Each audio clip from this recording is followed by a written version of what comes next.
Assalamualaikum warahmatullahi wabarakatuh. Kembali lagi bersama Puspa. Untuk materi kesekretariatan kali ini adalah tentang perjalanan dinas. Baik, kita akan mulai. Selanjutnya, perjalanan dinas ini yang pertama. Nanti akan ada 3 video mengenai perjalanan dinas hingga itinerary. Oke, terima kasih. Nah, sebelum masuk ke perjalanan dinas, kita akan bahas tugas-tugas yang biasa terjadi di kantor. Yang pertama ada tugas rutin. Itu dilakukan setiap hari. Tugas rutin itu berkaitan dengan tugas-tugas kita atau job desk kita di kantor. Jadi misalnya membuat surat, membuat laporan, dan lain sebagainya gitu ya. Kemudian yang selanjutnya adalah tugas insidental. Nah, tugas ini tugas yang dilakukan sesekali saja, tanpa mengganggu tugas rutin.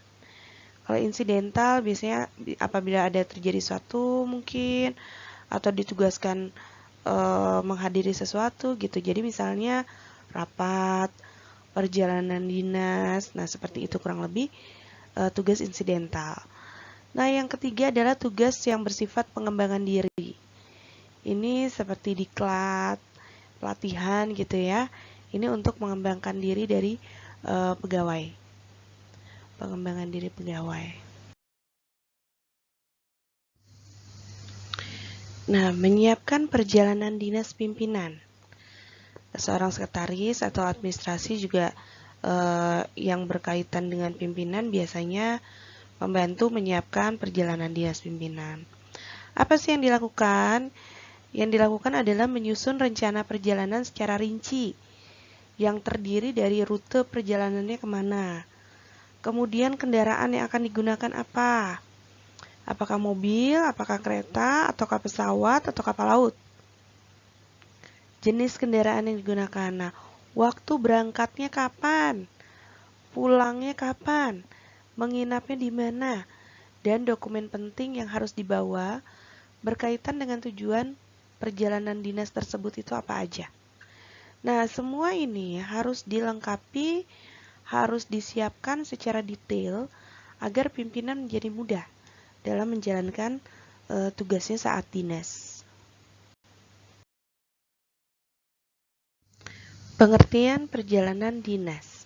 Perjalanan dinas itu merupakan perjalanan yang dilakukan oleh karyawan atau pegawai suatu lembaga atau perusahaan yang berkaitan dengan tugas pekerjaan kedinasan. Tugas perjalanan kedinasan adalah tugas pekerjaan yang berkaitan dengan kepentingan lembaga atau perusahaan. Jadi bukan pribadi. Meskipun sampai luar negeri tapi memang urusan dinas. Urusan mungkin studi banding atau apabila swasta mungkin ada negosiasi dan lain sebagainya. Menurut Mursanto, perjalanan dinas merupakan perjalanan yang dilakukan oleh karyawan dalam rangka melaksanakan tugas kedinasan. Mirip ya yang di atas. Kemudian menyiapkan perjalanan dinas pimpinan adalah menyusun rencana perjalanan secara rinci yang terdiri dari rute perjalanan, jenis kendaraan yang digunakan, waktu berangkat dan kembali, penginapan, dan catatan penting lain yang erat kegiatannya dengan perjalanan dimaksud.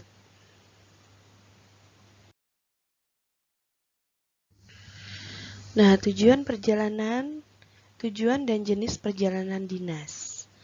Yang pertama adalah untuk kepentingan bisnis, misalnya negosiasi, dan lain sebagainya. Yang kedua adalah promosi bisnis, bisa promosi produk, promosi jasa gitu ya. Yang ketiga adalah diklat, pendidikan dan pelatihan atau training. Yang keempat adalah seminar atau konferensi, bisa nasional, bisa internasional. Yang kelima adalah insentif atau travel. Yang terakhir adalah gathering atau leisure, bisa family gathering, bisa customer gathering gitu ya. Itu macam-macam tujuan dan jenis dari perjalanan dinas. Berdasarkan wilayah negara tujuan, perjalanan dinas dapat dibedakan menjadi dua macam. Yang pertama adalah perjalanan dinas dalam negeri, dapat dibagi menjadi dua. Yang pertama, perjalanan dinas antar kota dalam satu provinsi. Jadi misalnya DKI Jakarta, misalnya Provinsi Jawa Barat, itu perjalanan dari Depok ke Bogor. Itu dinas dalam negeri yang antar kota dalam satu provinsi. Nah, yang kedua adalah perjalanan dinas antar kota, antar daerah, dan antar provinsi. Misalnya dari Jakarta ke Surabaya, Jakarta ke Bandung. Nah, itu perjalanan dinas antar kota. Meskipun misalnya base kita di Jakarta ya, kemudian kita ada penugasan ke Depok atau ke Bogor, nah itu kita termasuk perjalanan dinas dalam negeri, dan itu dinas antar kota gitu. Meskipun padahal rumah kita juga di Depok, tapi karena base kantor di Jakarta, kalau ada penugasan ke Depok ya itu dinas namanya gitu. Ada perintahnya perjalanan dinas, ada SPPD-nya, surat perintah perjalanan dinas. Nah, nanti ada transportnya juga untuk dinas luar kota. Nah, kemudian perjalanan dinas luar negeri atau perjalanan dinas antar negara. Nah, ini misalnya Indonesia ke base kantornya di Indonesia. Kalau kita ke Singapura itu termasuk perjalanan dinas luar negeri. Kalau kita ke Malaysia termasuk perjalanan dinas luar negeri. Berdasarkan transportasi yang digunakan, dibagi menjadi 3. Perjalanan dinas lewat darat, yaitu menggunakan kendaraan pribadi, kendaraan perusahaan, bus, kereta api, atau travel.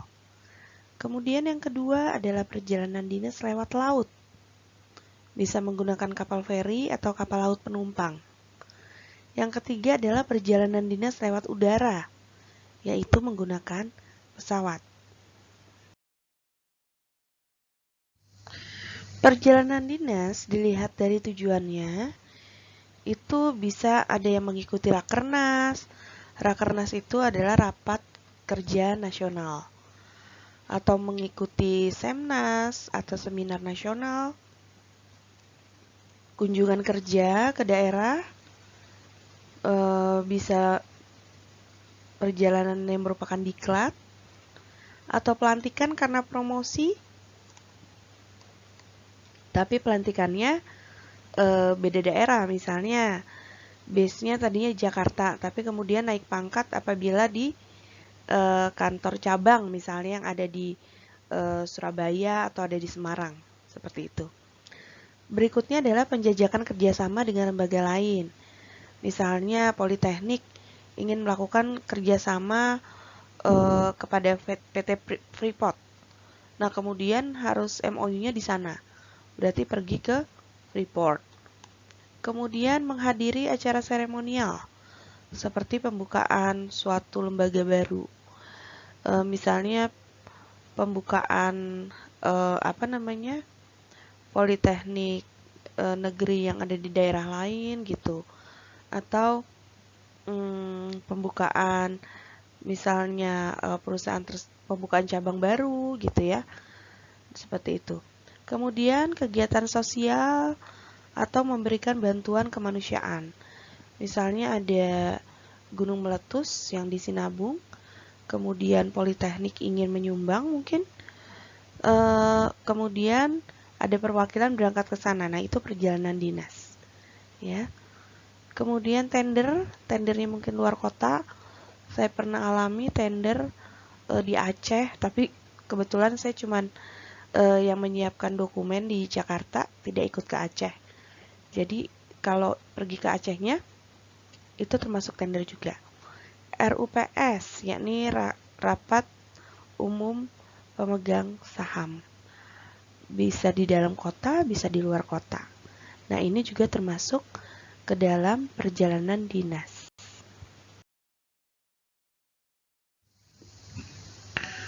Alternatif dalam melakukan pengaturan perjalanan dinas. Perusahaan besar biasanya memiliki satu bagian khusus yang menangani pemesanan untuk akomodasi dan transportasi. Kalau PNS biasanya dihandle oleh Biro Umum. Kalau yang mengadakan perjalanan itu bagian masing-masing, kadang-kadang bagian itu sendiri yang menangani perjalanan dinas, kemudian koordinasi dengan Biro Umum. Kemudian bila seorang pimpinan di swasta, perusahaan swasta, biasanya sekretarisnya yang mengurus persiapan dan pengaturan perjalanan dinas. Nah, beberapa perusahaan memiliki bagian transportasi, baik mobil, kapal laut, maupun kapal terbang. Tapi ada juga yang tidak, jadi harus menyewa. Melakukan bentuk kerjasama dengan pihak travel agent atau biro perjalanan, baik untuk transportasi maupun akomodasi, sehingga perjalanan dinas menjadi lebih mudah. Terkadang di swasta juga untuk sekretaris biasanya sudah ada kerjasama dengan travel agent, jadi mereka tinggal koordinasi. Jadi semua yang melakukan perjalanan dinas adalah, maksudnya semua yang handle atau yang mengatur adalah travel agent untuk mempermudah segala prosesnya. Dan biasanya kenapa travel agent juga biar bayarnya bisa belakangan, biasanya seperti itu. Jadi mereka sudah ada perjanjian, jadi tidak semua travel agent, tapi travel agent tertentu yang memang sudah ada perjanjian kalau untuk bayar belakangan.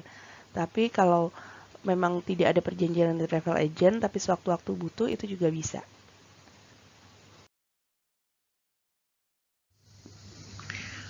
Perencanaan perjalanan dinas. Pegawai atau karyawan yang akan melakukan perjalanan dinas perlu mencari beberapa informasi sebelum melakukan perjalanan dinas. Beberapa informasi yang perlu diketahui, yaitu yang pertama adalah tujuan dari perjalanan dinas.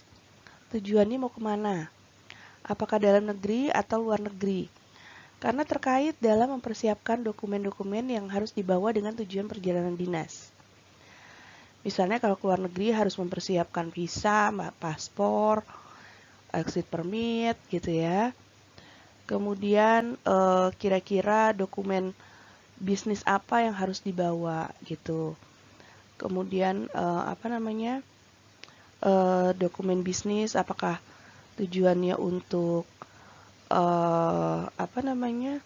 untuk negosiasi, ataukah tujuannya untuk training sehingga harus bawa diktat atau apa yang sudah diberikan, atau tujuannya untuk seminar gitu ya. Jadi kita harus tahu tujuannya dulu. Kemudian berikutnya adalah waktu pelaksanaan kegiatan pokoknya dalam perjalanan dinas tersebut. Di sini ada beberapa perjalanan dinas saya singkat dengan perjadin. Nah, jadi kita harus tahu waktu pelaksanaan kegiatan pokok perjalanan dinas tersebut. Jadwal perjalanan dinasnya kapan? Apakah pagi, siang, sore? Nah, transportasinya bagaimana? Menuju ke lokasi, lokasi pelaksanaan. Akomodasi di mana? Apakah akomodasi sama dengan kegiatan pokok tersebut? Lokasi kegiatan pokok tersebut atau terpisah? Kalau terpisah, berapa jauh jaraknya? Kemudian perkiraan anggaran serta pengurusan dokumen-dokumen yang diperlukan. Kalau memang luar negeri, biaya pengurusan paspor, visa, exit permit, dan lain sebagainya. Kemudian acara lain di luar perjalanan dinas. Hal ini berkaitan dengan persiapan dokumen yang perlu dibawa dalam pertemuan di luar kegiatan pokok perjalanan dinas atau untuk menghubungi relasi bisnis. Mungkin misalnya kita dalam perjalanan dinas tersebut kita melakukan seminar, tapi di situ ada relasi bisnis kita.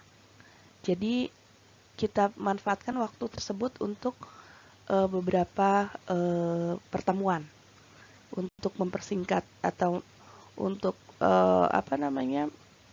mempersingkat waktu juga, jadi tidak perlu disetting lain waktu, kemudian menghemat transportasi juga.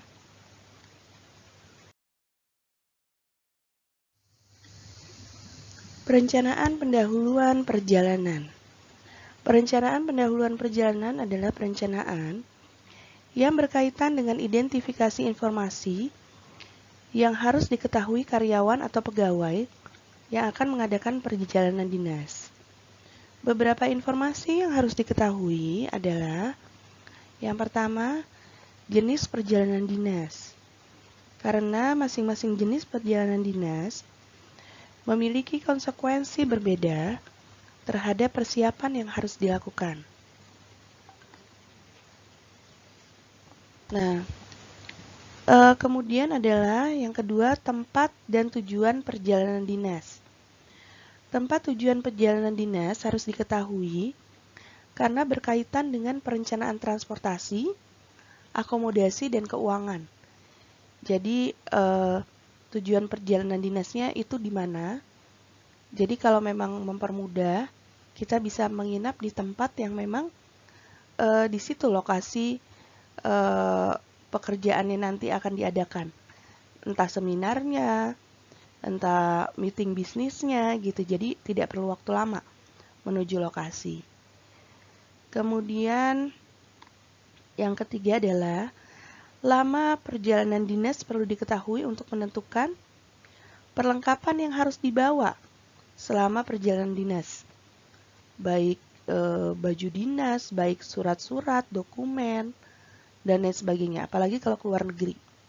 Berapa lama itu sangat penting. Selanjutnya, pejabat sementara atau pejabat pengganti sementara atau wakil sementara selama kantor ditinggal dalam tugas perjalanan dinas. Ini perlu disiapkan, makanya perlu diketahui berapa lama perjalanan dinasnya, sehingga nanti apabila pejabat yang berangkat, pejabat tersebut akan mendelegasikan tugasnya ke pejabat di bawahnya untuk menggantikan sementara waktu urusan penandatanganan dokumen dan surat-surat yang ada di kantor. Yang terakhir adalah waktu pelaksanaan acara di perjalanan dinas meliputi harinya, tanggalnya, bulan, dan tahun. Waktu acara dimulainya kapan? Waktu acara dimulai perlu diketahui untuk menentukan keberangkatannya. Jadi apakah berangkat sehari sebelumnya atau cukup misalnya malam, gala dinner misalnya, bersama customer. Jadi kalau diadakannya malam bisa berangkat pagi menggunakan pesawat gitu. Kemudian yang keempat adalah persyaratan yang harus dipenuhi. Terutama yang berkaitan dengan jenis perjalanan dinas, perlu diketahui untuk menentukan apakah dapat memenuhi persyaratan untuk melakukan perjalanan dinas tersebut.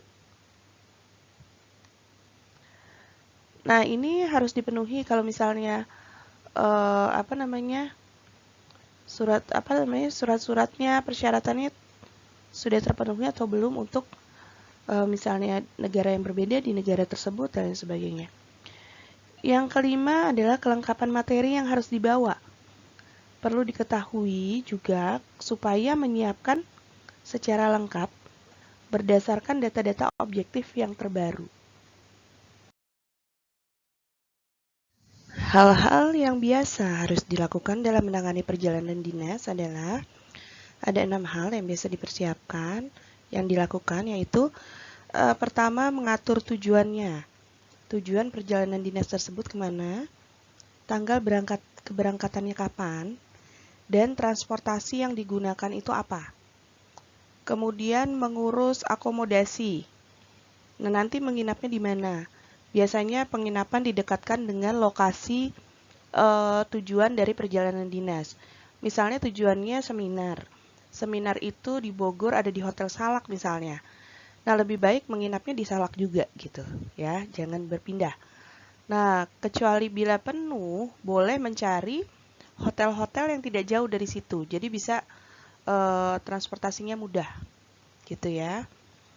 Kemudian yang ketiga, mempersiapkan jadwal perjalanan dan pertemuan yang akan diadakan dalam perjalanan dinas tersebut. Misalnya pertemuannya itu sekalian. Ada perjalanan dinas karena seminar tadi ya, atau meeting, kemudian ada ketemu dengan klien. Nah, itu waktunya disesuaikan. Misalnya seminar sampai dengan jam 4 sore. Berarti untuk meeting dengan klien bisa dilakukan setelah maghrib misalnya. Jadi pimpinan bisa melakukan kegiatan lain atau rehat dulu, setelah itu baru keluar untuk meeting.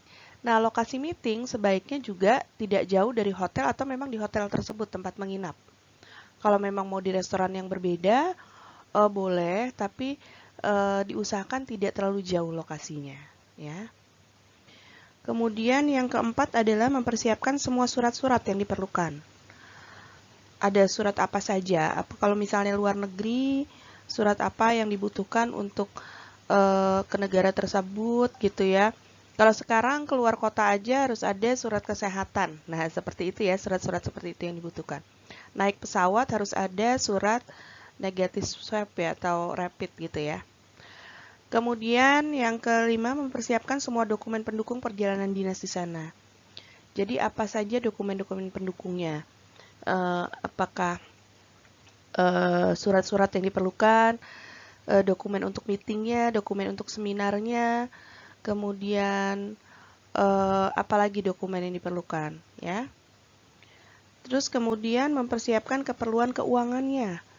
Jangan lupa biasanya kalau perjalanan keluar dinas keluar itu dapat uang apa namanya lump sum dari SPPD, transport dan juga untuk makan ya. Nah, itu setiap jabatan biasanya uang perjalanan dinasnya itu berbeda. Jadi itu tergantung dari tingkatan-tingkatan biasanya. Kalau ada di staf berbeda, manajer berbeda, kemudian direktur berbeda. Dan untuk staf, manajer, direktur juga kelas untuk hotel berbeda, kelas untuk pesawat berbeda. Dan uang perjalanan dinasnya pun berbeda. Jadi itu biasanya disesuaikan. Nanti kalau misalnya ada kelebihan pengeluaran daripada uang yang diberikan, tapi masih terkait dengan dinas, biasanya nanti ada reimbursement. Jadi direimburse ke kantor. Nah, prosedur yang harus dilakukan untuk mempermudah perjalanan dinas pimpinan. Untuk mempermudah pelaksanaan perjalanan dinas pimpinan, maka ada prosedur-prosedur yang harus dilakukan. Yang pertama, kita harus pelajari dulu kebijaksanaan perusahaan, terutama yang berhubungan dengan biaya-biaya transportasi, akomodasi, dan biaya lain yang diperlukan. Jadi kita harus tahu nih, kalau pimpinan kita manajer, itu kelas apa yang mereka dapat. Kalau pimpinan director, kelas apa yang didapat. Hotel itu bintang berapa, kemudian kelasnya yang mana gitu ya. Kalau saya pegang director waktu itu, kadang-kadang mereka mintanya suite, deluxe, minim gitu ya, super deluxe gitu. Berbeda kalau staff itu kadang-kadang yang standar room aja boleh. Tapi kalau pimpinan kita harus tahu dulu kebijakan perusahaan apa. Terus kemudian pesawat. Kalau staff biasanya eksekutif, kalau pimpinan biasanya bisnis, ya. Kadang-kadang kalau nggak ada bisnis suka nggak mau, tergantung dari pimpinannya juga. Kalau pimpinan saya dulu kalau kepepet ya akhirnya bukan eksekutif, ekonomi. Ekonomi kelas aja mau gitu. Padahal biasanya pakai bisnis kelas. Tapi kalau pimpinan saya yang satu lagi yang punya badan tinggi besar, beliau sangat keberatan kalau misalnya diberikan kelas ekonomi karena beliau tinggi dan besar, agak sempit di kaki. Even itu Garuda, tetap beliau maunya bisnis. Jadi kalau misalnya kelas bisnis habis mendingan menunggu gitu ya. Dan beliau juga tidak mau ganti pesawat selain Garuda. Jadi kalau untuk lokal tetap menggunakan Garuda dan kelas harus bisnis. Nah, itu kita harus tahu plafon dari perusahaan untuk biaya-biaya tersebut berapa. Yang kedua, siapkan seluruh informasi yang berhubungan dengan perjalanan dinas dan itu dimasukkan ke dalam map khusus. Bila ada beberapa orang yang menyertai perjalanan dinas, siapkan juga map-map individu untuk mempermudah. Langsung diberikan kepada mereka. Jadi kalau mereka perlu map itu ada dokumen-dokumen tinggal disertakan. Kalau misalnya perjalanan dinas pemerintah itu namanya ada surat SPPD. Nah, surat SPPD tersebut harus ditandatangani oleh pihak penyelenggara kegiatan di sana. Misalnya perjalanan dinas karena perjalanan dinas karena diklat. Nah, penyelenggara diklat nanti harus tanda tangan dan stempel di surat tersebut untuk sebagai bukti. Kalau misalnya meeting, mungkin tempat meetingnya hotel tersebut yang tanda tangan dan stempel, gitu ya, sebagai bukti. Kemudian tetapkanlah tempat dan tujuan, tanggal, serta waktu kapan perjalanan dinas dilaksanakan. Jadi harus sudah ditetapkan, jadi kita bisa arrange yang namanya nanti itinerary. Kita akan pelajari kemudian setelah bab ini. Itinerary itu isinya tanggal, waktu, tujuan, nanti tempat-tempat yang dituju apa aja dan keperluannya apa, menginapnya di mana, kegiatan-kegiatan yang dilakukan oleh pimpinan selama perjalanan dinas. Yang keempat, tetapkanlah jenis transportasi yang akan digunakan berikut jenis kelas atau golongan yang diinginkan. Ini kita dapatkan dari poin yang pertama tadi setelah mempelajari, konfirmasikan ke bagian SDM mungkin atau bagian biro umum atau apa, bagian di kantor yang terkait untuk kelas-kelasnya. Nah, apabila membawa beberapa staf, jadi satu bagian pimpinan dan anak buah, kita harus tetapkan jenis transportasi nanti. Untuk pimpinannya kelasnya apa, terus staf kelasnya apa. Tetapkan jenis hotel yang sesuai yang diinginkan. Buatlah pemesanan di tempat hotel dan juga tiket untuk transportasi. Jadi, sebelum berangkat, tiket dan juga hotel dan transportasi selama di kota tersebut tempat perjalanan dinas dilakukan itu harus sudah selesai. Jadi di sana mereka tidak kesulitan. Mereka sudah membawa voucher hotel misalnya, mereka sudah bawa surat untuk pakai kendaraannya misalnya gitu ya. Dan juga mereka sudah pegang tiket. Jadi tidak ada kesulitan apapun untuk yang melakukan perjalanan dinas. Semua sudah disiapkan. Yang keenam, yang kelima, tetapkanlah jenis hotel yang diinginkan. Buatlah pemesanan di tempat hotel dan juga transportasi. Ini yang tadi ya. Buatlah janji atau konfirmasi dengan pihak yang akan dikunjungi. Misalnya bertemu dengan klien, buatkan janjinya untuk bertemu jam berapa, nanti pimpinan tinggal ketemu aja, jadi nggak perlu konfirmasi lagi. Ya, jadi semua sudah disiapkan oleh sekretaris. Kalian sebagai sekretarisnya atau administrasi atau apapun yang memang ditugaskan untuk mengurus ini, gitu ya.